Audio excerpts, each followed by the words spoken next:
Opinion poll, माझं opinion काय आहे, माझं मत काय आहे ते मी तिथे मांडलेलं आहे.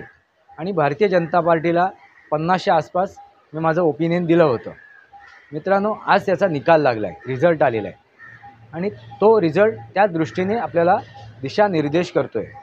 भारतीय जनता पार्टीला 48च्या आसपास आता बहुमत मिळालेलं आहे.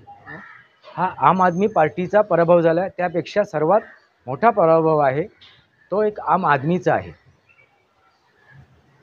कारण ह्या पार्टीचा पराभव नाही तर आम आदमीचा सुद्धा आहे. कारण आम आदमी सामान्य माणसाच्या मनात जी एक सुरक्षता निर्माण झाली होती ती ह्या आम आदमी पार्टीने साफ धुवून टाकली.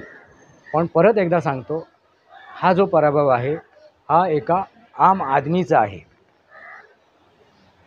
आम आदमी पार्टीचा झाला तो सोडा, पण एक पराभव झाला आहे, तो जिव्हारी लागला आहे, तो मन विचलित झालेलं आहे, मन दुःखी कष्टी झालेलं आहे. ते कोणाचं तर एका आम आदमीचं, एक सामान्य माणसाचं. आणि हा पराभव कोणी केला आहे तर आम आदमी पार्टीने केलेला आहे.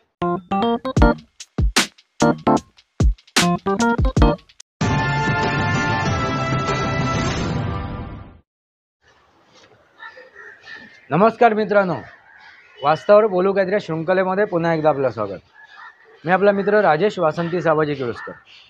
मित्रांनो, नुकतीच दिल्लीची विधानसभेची निवडणूक पार पडली आणि काल मी त्याच्यावरती व्हिडिओ बनवलेलाच आहे. ओपिनियन पोल, माझं ओपिनियन काय आहे, माझं मत काय आहे ते मी तिथे मांडलेलं आहे. आणि भारतीय जनता पार्टीला 50च्या आसपास मी माझं ओपिनियन दिलं होतं. मित्रांनो, आज त्याचा निकाल लागला आहे, रिझल्ट आलेला आहे आणि तो रिझल्ट त्या दृष्टीने आपल्याला दिशानिर्देश करतो आहे. भारतीय जनता पार्टीला 48च्या आसपास आता बहुमत मिळालेलं आहे आणि भारतीय जनता पार्टीचं सरकार दिल्लीमध्ये स्थापन होते. मित्रांनो, पण इथे महत्त्वाचा विषय काय तर 3 वेळा निवडून आलेली आम आदमी पार्टी यांचा पराभव झालेला आहे. म्हणजे 12-13 वर्ष जे काय आम आदमी पार्टीने सरकार स्थापन केलं होतं, पहिले 2-3 वर्षाचं त्यांचं राजकारण, त्यांचं सरकार आणि नंतरच्या 10 वर्षाचं असं 12-13 वर्षाचं त्यांचं जे राजकारण होतं, हे बघितल्यानंतर तुम्हाला काय वाटते की परत एकदा आम आदमी पार्टी निवडून यायला हवी होती का? मित्रांनो, काल मी त्याचं विश्लेषण केलेलं आहे, कशा प्रकारे आणि का आम आदमी पार्टीचा पराभव होऊ शकतो मित्रांनो, आणि भारतीय जनता पार्टीचा विजय होऊ शकतो. मित्रांनो, महत्त्वाची गोष्ट, आम आदमी पार्टी ही आंदोलनातून एक निर्माण झाली होती. आंदोलनजीवी असं म्हणायला हरकत नाही. त्यावेळी एक अपेक्षा होती जनतेला की एक वेगळी पार्टी, एक वेगळा पक्ष, एक वेगळी संघटना निर्माण होते. आम आदमी पार्टी, आम आदमी हा जो शब्द होता ना, हा खूप महत्त्वाचा होता. हा सामान्य जनतेच्या मनात जाऊन कुठेतरी रुतला होता, मनाला तो भावला होता, मनाला तो पटला होता. मित्रांनो, मी सुद्धा आम आदमी पार्टीचा सदस्य झालो होतो आणि त्यानुसार निवडणूक लढवण्याचा सुद्धा एक मानस केला होता सुरुवातीला. पण त्यावेळी महाराष्ट्रामधून आम आदमी पार्टीने निवडणूक लढवल्या नाहीत, ही एक दुसरी गोष्ट आहे. पण ज्यावेळी इथे आमचं अधिवेशन झालं, ज्यावेळी आमची एक सभा झाली आणि त्याची चर्चा झाली, त्या चर्चेमध्ये एक गोष्ट लक्षात आली की अरविंद केजरीवाल यांची मानसिकता इतर पार्टीच्या मानसिकतेपेक्षा वेगळी नाही आहे. त्यांनी ज्यावेळी मला एक प्रश्न विचारला, ज्यावेळी मी तो लोकसभेच्या निवडणुकीचा फॉर्म भरला होता, त्यावेळेला त्या लोकसभेच्या निवडणुका झाल्या नाहीत, म्हणजे आम्ही आम आदमी पार्टी त्या लोकसभेच्या निवडणुकीमध्ये उतरली नाही, ही दुसरी गोष्ट आहे. पण ज्यावेळी आम्ही फॉर्म भरायचा ठरवलं होतं, ते मेधा पाटकर, ते मयंक गांधी वगैरे वगैरे तिथे आले होते आणि मी सुद्धा तो फॉर्म भरला होता. त्यावेळी ती चर्चा झाली. त्या चर्चेमध्ये अरविंद केजरीवाल हे आमचे संयोजक होते. त्याने एक प्रश्न केला मला, राजेश जी, आपके पास कितने पॅकेज आहे? तर मी थोडा संभ्रमित झालो. पॅकेज मला वाटलं की बाबा 500च्या नोटा, 1000च्या नोटा वगैरे कदाचित त्याच्यावरती त्याच्याबद्दल प्रश्न विचारला जातो. मग त्यांना विचारलं, अरविंद जी मैं समझा नहीं हूँ, आप क्या कहना चाहते हो.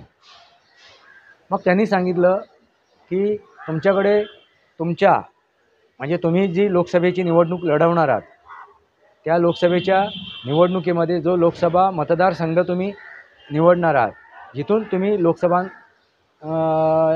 च्या रिंगणामध्ये उतरणार आहात, तिथे तुमचे मुसलमानांचा किती पॅकेज आहे, दलितांचा किती पॅकेज आहे, अमुक जातीचा किती, तमुक जातीचा, तमुक धर्माचा किती आहे पॅकेज, म्हणजे धर्माची आणि जातीची पॅकेज. त्यावेळी माझ्या मनातून ती गोष्ट उतरली आणि मला मनाला जी गोष्ट वाटत होती की काहीतरी वेगळं आपण करायला जातो. मी तिथेच नमस्कार केला, तो फॉर्म तसाच गुंडाळला, नमस्कार केला, जय हिंद जय महाराष्ट्र केलं की मला ही निवडणूक लढवायची नाही आहे. मित्रांनो, कारण का? कारण वेगळं राजकारण, कारण इतर पक्षसुद्धा तेच करते, जाती जमातीचं धर्माचं राजकारण करते आणि आम आदमी पार्टीसुद्धा तेच करणार आहे. आणि तिथे बघितल्यानंतर एक गोष्ट लक्षात आली, तिथे जे उपस्थित होते त्याच्यामध्ये आम आदमी कोण नव्हतं. कारण माझी ओळखसुद्धा एक डेव्हलपर म्हणून होता, एक आर्किटेक्ट म्हणून होती. माझ्या लक्षात आली की ते आम आदमी कोण नाही आहे, इकडे सगळे खास आहेत. त्या मेधा पाटकर, मयंक गांधी वगैरे वगैरे. त्यामुळे समजून चुकलो की आम आदमी पार्टी नाही आहे, ही खास आदमी पार्टी आहे. असो मित्रांनो, हा एक अनुभव मी तुम्हाला शेअर केला, पण त्यानंतर विषयच आला नाही. आजही मी त्याचा कार्यकर्ता आहे. मित्रांनो, मूळतः मी शिवसैनिक, पण ज्यावेळी राज ठाकरे बाहेर पडले त्यावेळीसुद्धा मी राज ठाकरेंबरोबर बाहेर पडलो शिवसेनेमधून. कारण ज्या प्रकारे राज ठाकरेंना डावलून उद्धव ठाकरेंना त्याचा कार्यकारी संपादक हे बनवला होता, अध्यक्ष बनवला होता, हे आम्हाला मान्य नव्हतं. पण त्यानंतर मला असं वाटलं नाही राज ठाकरेंसोबतसुद्धा की काय वेगळं काहीतरी करण्याचा प्रयत्न करत आहेत. म्हणून ज्यावेळी मी पण अण्णा आणि ते आंदोलन होतं कुठलं लोकपाल, त्या आंदोलनात मी सुद्धा सक्रिय होतो. 3 दिवसाचं उपोषणसुद्धा केलं होतं त्या आझाद मैदानावरती. मी पण अण्णा अशी टोपीसुद्धा घातली होती. ते कदाचित फोटोग्राफ असतील, मी तुम्हाला दाखवेन. मित्रांनो, म्हणजे ती एक वेगळी मानसिकता होती. आजही मी त्या आम आदमी पार्टीच्या सदस्याचा राजीनामा दिलेला नाही आहे. कारण विचार करत होतो कधीतरी त्याच्यामध्ये परिवर्तन आहे, पण शेवटी आलं नाही. असो, बघूया पुढे काय होते ते. पण मी कट्टर शिवसैनिक आहे, बाळासाहेबांचा शिवसैनिक आहे. तीच मानसिकता आहे शिवसेनेची.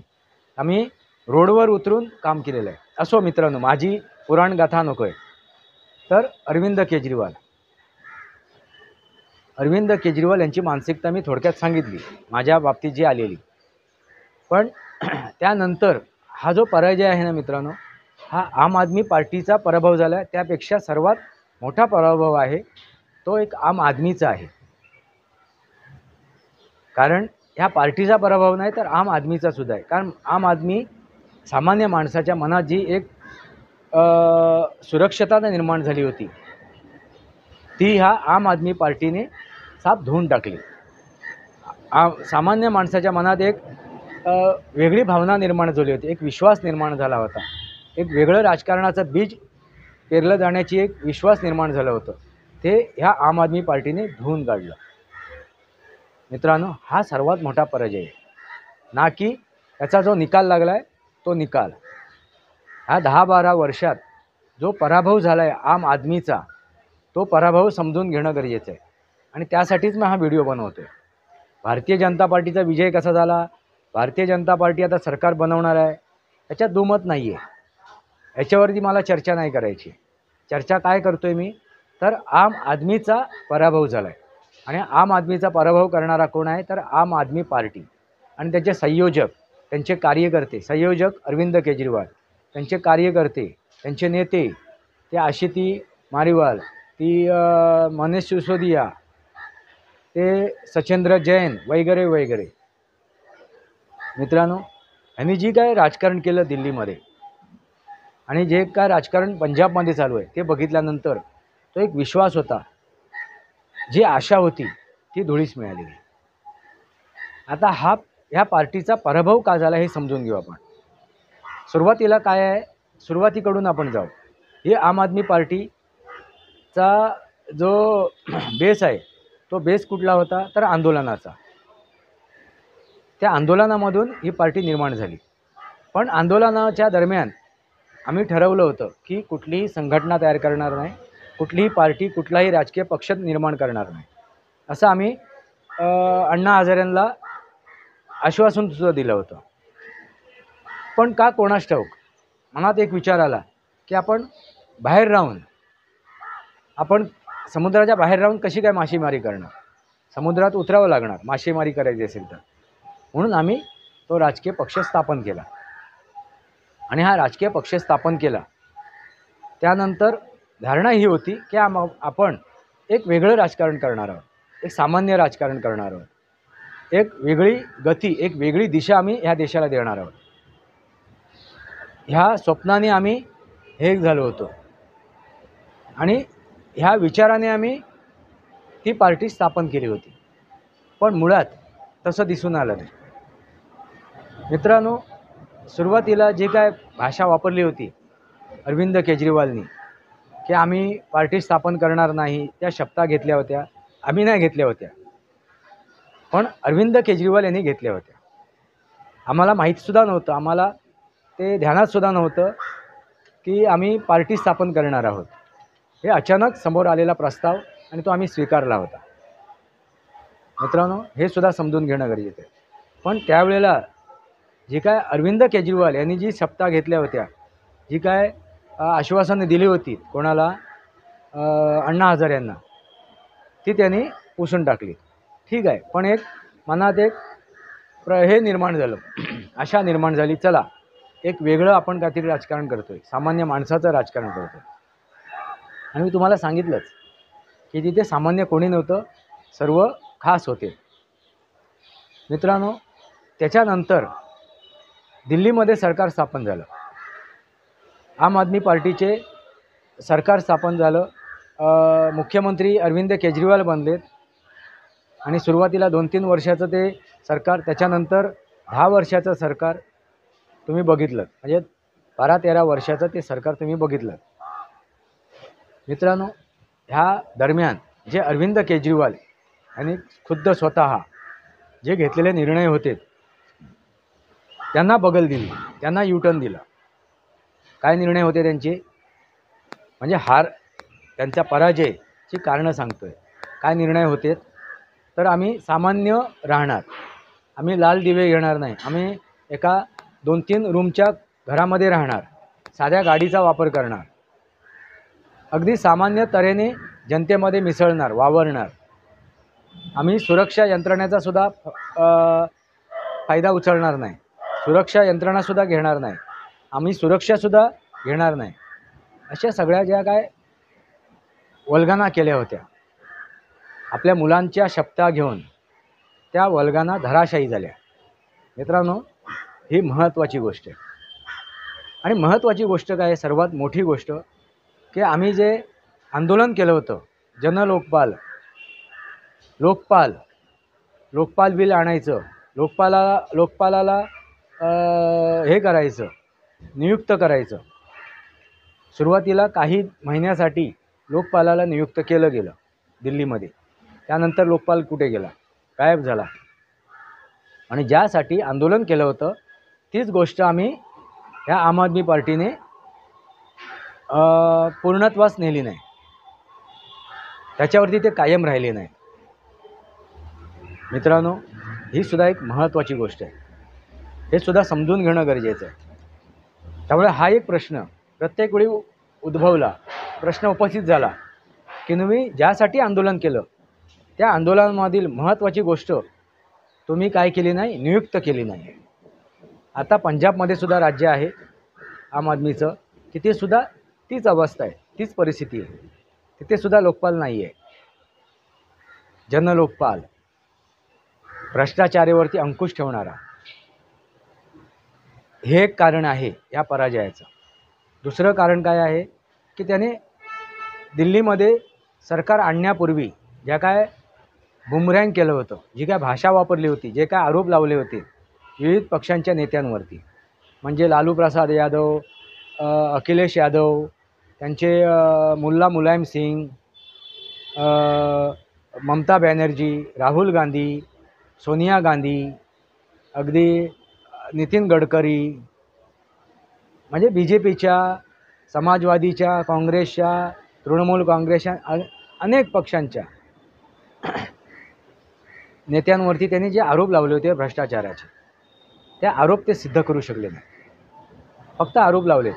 आणि त्यांनी नंतर नितीन गडकरी आणि जेटली, अरुण जेटली यांची माफीसुद्धा मागितली, ज्यावेळी त्यांनी कोर्टामध्ये त्यांच्या विरोधात पिटिशन दाखल केली म्हणून. मित्रांनो, त्यावेळी त्यांनी जाहीररित्या माफीसुद्धा मागितली. ह्या ज्या काही गोष्टी आहेत ना मित्रांनो, ह्या जनतेच्या निदर्शनात आल्या, ह्या लक्षात आल्या. जनता विसरत नाही. आपण म्हणतो जनता विसरते, काही गोष्टी ते लक्षात ठेवते. आणि ह्या त्यांनी ठेवलेल्या लक्षात, ठीक आहे, एकदा दिलं 5 वर्ष, तू खोटं बोललास, भ्रम निर्माण केलास, दिशाभूल केलीस, ठीक आहे, ओके. दुसऱ्यांदा परत एकदा 5 वर्ष तुला सरकार दिलं, परत एकदा तुला मुख्यमंत्री बनवलं, त्यानंतरसुद्धा तुझी तीच भाषा, तोच व्यवहार. मित्रांनो, म्हणजे जो भ्रष्टाचाराच्या विरोधात जे आंदोलन होतं, कट्टर इमानदार म्हणून त्यांनी स्वतःला प्रेझेंट केलं होतं, असा अरविंद केजरीवाल शेवटी कट्टर बेईमान झाला, कट्टर भ्रष्टाचारी झाला. आणि त्यांनी आपली ती कट्टरता दाखवूनसुद्धा दिली त्या लिकर, त्याच्या नीतीमधून, त्या दारूच्या नीतीमधून.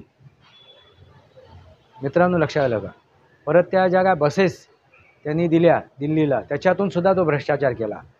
त्यांनी शाळेचा जो व्हिजन दाखवलं, त्याच्यातूनसुद्धा त्यांनी भ्रष्टाचार केला. मोहल्ला क्लिनिक, त्याच्यातूनसुद्धा भ्रष्टाचार केला. म्हणजे भ्रष्टाचाराचे त्यांनी कुठलाही संधी सोडली नाही. आणि हे सगळे भ्रष्टाचार समोर यायला लागलेत, त्या भ्रष्टाचाराला तोंड फुटायला लागलीत. मित्रांनो, ही त्याला कारणंसुद्धा आहेत. ही सर्वात महत्त्वाची कारणं आहेत आणि हे समजून घेणं गरजेचं आहे.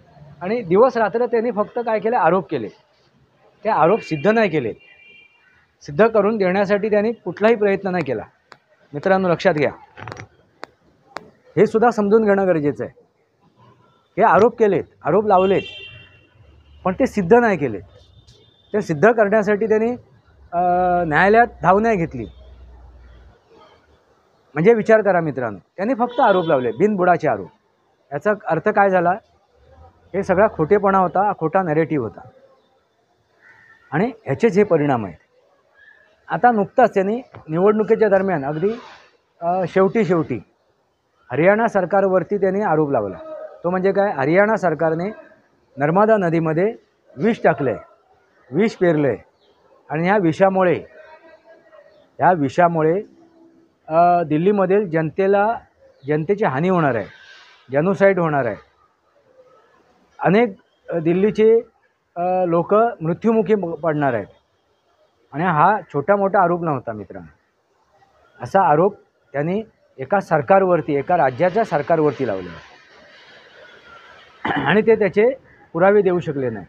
कोणत्या प्रकारचं विष त्यांनी पेरलं आहे या हरियाणा सरकारने, तेही सांगू शकले नाहीत. पण त्यांनी भ्रमित करण्याचा प्रयत्न केला, एक शॉर्टकट मारण्याचा प्रयत्न केला की दिल्लीची जनता घाबरेल, ती दिशाविहीन होईल, ती संभ्रमित होईल आणि आपल्याला मतदान करेल.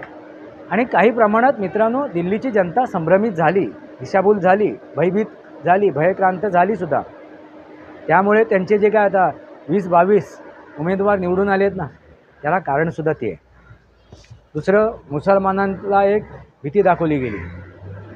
मुसलमानांच्या मनातसुद्धा एक भीती निर्माण केली गेली की जर भारतीय जनता पार्टी दिल्लीमध्ये आली किंवा देशामध्ये आहेच, केंद्रामध्ये आहेच, पण राज्यामध्ये आली तर आणखीन दिल्लीची वाताहत होईल, हे राजधानी जर BJPच्या हातात गेली तर ही एक भीती त्यांनी मुसलमानांच्या मनातसुद्धा निर्माण केली होती. पण मुसलमानांनी सुद्धा मतदान केलं असं मुसलमान म्हणत आहेत. आता कितपत खरं आहे परमेश्वराला माहिती.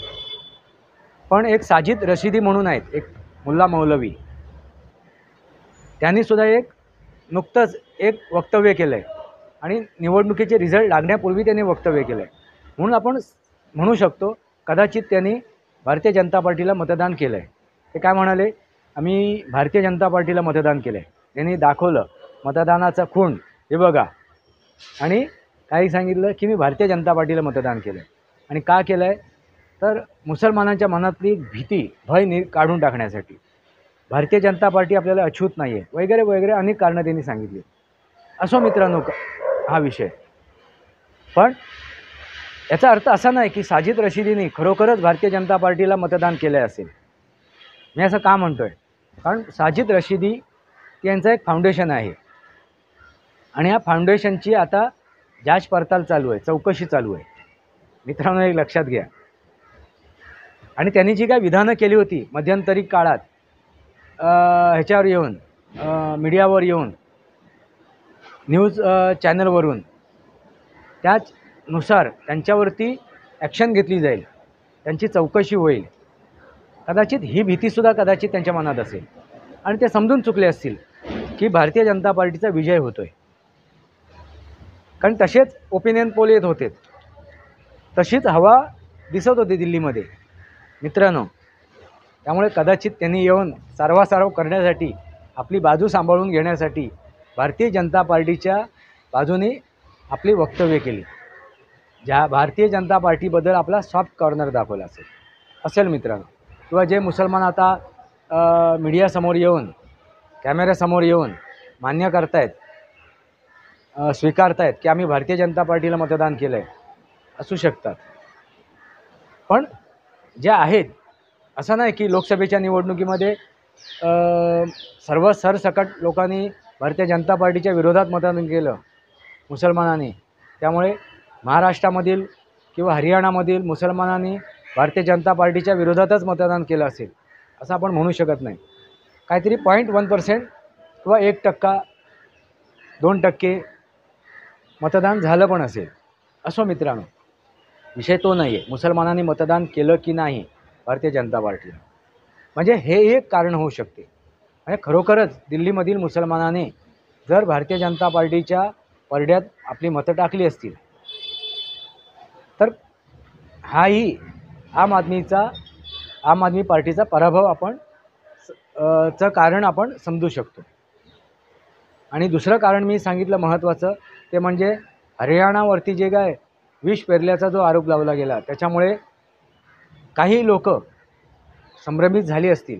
काही लोकांच्या मनात ती एक भीती निर्माण झाली असेल. पण बरेचसे लोक जागे झाले. हा अरविंद केजरीवाल काय बोलतो आहे, ही व्यक्ती काय बोलते आहे, कुठल्या थराला जाऊन बोलते आहे, आणि ही गोष्ट कशी का हे होऊ शकते, कशी का सिद्ध होऊ शकते, साध्य होऊ शकते, कसं काय एखादं राज्य ही गोष्ट करू शकते, असे अनेक प्रश्न निर्माण झाले असणार. आणि हा त्यांचा खोटेपणा आहे, हा लबाडीपणा आहे, हा खोटा नरेटिव्ह आहे, हेही दिल्लीतील जनता समजून चुकली असेल. कारण शेवटी कसं आहे माहिती आहे मित्रांनो, एका वेळेपर्यंत, एका मर्यादेपर्यंत तुमच्या खोट्याला हे असतो, संजीवनी असते, संजीवनी नाही सॉरी, त्याला एक आयुष्य असते मित्रांनो. त्याच्यानंतर त्याचा अंत 100% असतो. सत्याला अंत नाही आहे. सत्य हा अमर आहे. सत्य हे अमर आहे. वास्तव हे अमर आहे. म्हणून मी वास्तव तुमच्यासमोर मांडतो आहे. वास्तवावर बोलू काहीतरी. पण जे खोटं आहे, जे असत्य आहे, जे अवास्तव आहे, त्याला एक ठराविक मर्यादा असते, त्याचं ठराविक आयुष्य असते. आणि तेच आयुष्य हे अरविंद केजरीवाल जगलेत. त्यांनी अगदी खोटेपणाचा अगदी अंतिम टप्पा गाठला. अगदी त्या पातळीला जाऊन ते बोलले. खोट्या प्रकारे त्यांनी नरेटिव्ह सेट करण्याचा प्रयत्न केला. खोटया प्रकारे त्यांनी विरोधकांवरती, आपल्या विरोधकांवरती आरोप लावले. आणि ही गोष्ट न समजण्या इतके भारतातील जनता मूर्ख नाही आहे, दिल्लीतील जनता मूर्ख नाही आहे. कुठेतरी तिची दिशाभूल होऊ शकते, कुठेतरी संभ्रमित होऊ शकते, पण ती मूर्ख नाही आहे, बावळट नाही आहे. मित्रांनो, तुम्हाला काय वाटते? आणि परत एक महत्त्वाची गोष्ट, महाराष्ट्राचा जो रिझल्ट आहे, निकाल लागला, हरियाणाचा जो निकाल लागला, जम्मू काश्मीरचा जो निकाल लागला, हे बघितल्यानंतरसुद्धा दिल्लीच्या जनतेमध्ये सुद्धा एक वेगळी भावना निर्माण झाली असेल, एक वेगळं मनात त्याच्या प्रवाह निर्माण झाला असेल की आपण या अरविंद केजरीवाल यांच्या मागे लागून आपल्या या राज्याची वाताहत लावतो आहे, आपल्या राज्याला आपण खालच्या स्तराला नेऊन पोचवलं आहे. गढूळ पाणी, रस्त्याची हे दुर्दशा, हवेतील प्रदूषण, अशा अनेक समस्यातून दिल्ली जात होती. आणि राजधानी आहे, या देशाची राजधानी आहे, आणि या राजधानीवरती हे नामुष्की उडवली गेली होती. आणि हे नामुष्की फक्त देश पातळीवरच नव्हे, तर ती जगाच्या पातळीवरती ती सुद्धा नामुष्की उडवली गेली होती की दिल्लीसारखं एक शहर, एक राज्य, भले ते केंद्रशासित असो, तरीसुद्धा त्या दिल्लीच्या सरकारने त्या विधानसभेने जी काय नामुष्की निर्माण केली आहे, जी काय परिस्थिती निर्माण केली आहे, त्या अरविंद केजरीवालच्या सरकारने जी काय परिस्थिती निर्माण केली आहे, त्यामुळे जी नामुष्की उडवली जाते, ह्यामुळे सुद्धा ती जनता हे झाली होती, दुःखी कष्टी झाली होती. आणि त्यांनी दिलेला हा रिझल्ट आहे. पण मित्रांनो, महत्त्वाची गोष्ट म्हणजे काय, मी काय म्हणालो तुम्हाला की सर्वात महत्त्वाची गोष्ट म्हणजे ह्या सर्व खेळामध्ये, ह्या सर्व गोष्टीमध्ये सर्वात मोठा जो पराभव झाला आहे तो एक आम आदमीचा आहे. आणि तो आम आदमीचा पराभव जो झाला आहे तो करणारा व्यक्ती कोण आहे तर अरविंद केजरीवाल, करणारी पार्टी कोण आहे तर आम आदमी पार्टी. हे समजून घेणं गरजेचं आहे. कारण ह्या पार्टीचा जो उदय झाला होता, स्थापना झाली होती, त्याच्या मागचा उद्देश एक वेगळा होता, उद्दिष्ट वेगळी होती, विचारधारा वेगळी होती, पण ती सगळी धुळीस मिळवली, ती वेशीवर टांगली गेली. आणि अगदी जे काय आता राजकीय पक्ष आहेत त्यांच्यापेक्षा अगदी वरच्या टोकाची त्यांनी राजकारण केलं. मित्रांनो बघा, हा पराभव कोणाचा आहे तर आम आदमीचा आहे.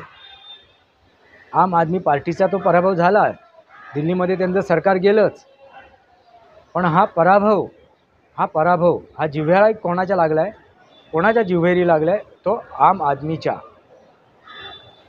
लक्षात घ्या. कारण आता जनता, या देशातील जनता असा कुठल्याही नवीन पक्षावरती विश्वास ठेवणार नाही, नवीन एखाद्या संघटनेवरती विश्वास ठेवणार नाही की ही संघटना आम्हाला साजेसं, जनतेला साजेसं, समाजाला साजेसं असं राजकारण करेल. हा पराभव आहे मित्रांनो, लक्षात घ्या. आणि हा पराभव सांगण्यासाठी मी तुमच्यासमोर आलेलो आहे आणि ही माझी मतं मांडतो आहे. हा पराभव कोणाचा आहे तर आम आदमीचा आहे. मित्रांनो, तुम्हाला काय वाटते? आपले विचार कमेंट बॉक्समध्ये मांडा. खुद्द अरविंद केजरीवाल यांचा पराभव झालेला आहे. त्यांची लायकी त्यांना दिल्लीच्या जनतेने दाखवून दिली आहे. नवी दिल्लीतून ते आपला निवडणूक लढवत होते, त्या विधानसभेच्या ह्याच्यातून क्षेत्रातून तिथे त्यांचा पराभव झालेला आहे. म्हणजे जनतेने त्यांना साफ नाकारलं आहे. पण परत एकदा सांगतो, हा जो पराभव आहे हा एका आम आदमीचा आहे. आम आदमी पार्टीचा झाला तो सोडा, पण एक पराभव झाला आहे, तो जिव्हारी लागला आहे, तो मन विचलित झालेला आहे, मन दुःखी कष्टी झालेलं आहे. ते कोणाचं तर एका आम आदमीचं, एक सामान्य माणसाचं. आणि हा पराभव कोणी केला आहे तर आम आदमी पार्टीने केलेला आहे. हे सुद्धा समजून घेणं गरजेचं आहे. मित्रांनो, तुम्हाला काय वाटते? आपले विचार कमेंट बॉक्समध्ये मांडा. वास्तवावर बोलू काहीतरी शृंखलेला सबस्क्राईब करा, बेल आयकॉन दाबा. माझे विचार पडसे लाईक करा, आपले विचार कमेंट बॉक्समध्ये मांडा. तुर्तास इतकंच. भारत माता की जय. वंदे मातरम. जय भारत, जय महाराष्ट्र, जय सनातन.